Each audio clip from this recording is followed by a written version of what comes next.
Não sendo o propósito desse vídeo aqui discutir o que é o cinema, por enquanto vou simplesmente defini-lo como imagens em movimento, e elas vêm sendo almejadas em vários e vários trechos da história da humanidade. O período conhecido como pré-cinema, o que engloba todas as invenções e estudos que aos poucos criariam o que hoje conhecemos como a sétima arte, já data do ano 121 a.C., na China. Com o teatro de sombras, que resistiu até os dias de hoje, crescia a vontade de se contar histórias tradicionais inteiras apenas com a manipulação precisa de luz e, obviamente, sombras. Apesar da presença de narradores nas peças, engatinhava já o conceito de criar narrativas visuais.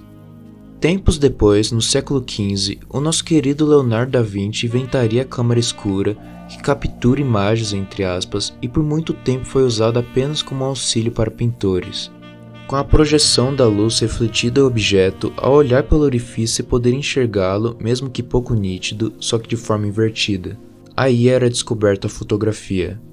No século XVII, o alemão Athanasius Kirchner adaptava a câmara escura para mais de uma pessoa, virando atração em feiras onde o povo se reunia para assistir, entre aspas, as histórias. Na chamada Lanterna Mágica, começava a se reunir um público.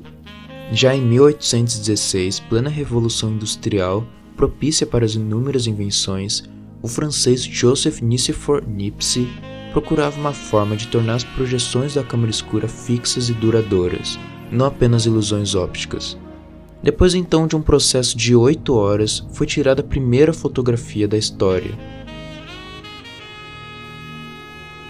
Ela sumia quando exposta ao sol e claro que não dava para ver quase nada. Detalhes que foram sendo melhorados principalmente pelo sócio de Niepce, Louis-Jacques Daguerre, que a partir de 1826 ficou encarregado de aperfeiçoar a criação. Paralelamente às fotografias, a ilusão de movimento a partir de imagens que se sucediam sempre gerou interesse ao longo do século XIX. Você talvez já tenha visto a imagem de um praquinoscópio construído em 1877 pelo também francês Charles-Émile Renault, que consiste exatamente disso. Figuras colocadas uma ao lado da outra e girando rapidamente, aparentam estar se movendo. No ano seguinte, agora usando o fuzil fotográfico, Edward Muybridge faria o famoso experimento do cavalo em movimento em Stanford, a fim de concluir se o cavalo tirava ou não as patas do chão ao correr. É interessante notar como essas técnicas tinham uma vasta importância na ciência, com os pesquisadores, entre eles Muybridge, que realizavam estudos de anatomia a partir das sequências de fotografias.